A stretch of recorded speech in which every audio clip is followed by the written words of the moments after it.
How to find mobile hotspot password on iPhone. Hey guys, welcome back to this YouTube channel. Today I will show you that how can you find hotspot password on your iPhone. So let's get started. On this process, at first you'll have to open the settings from your iPhone.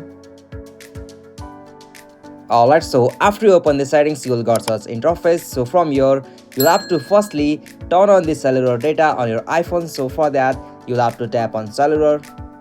Okay, so from here tap on cellular data, and now from here choose your desired SIM. Okay, so after you turn on the cellular data, you'll be able to find the options like personal hotspot, so simply tap on it.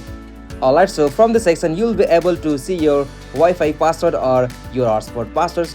So from this section you can know your mobile hotspot password on your iPhone. So this is the easiest and simplest method.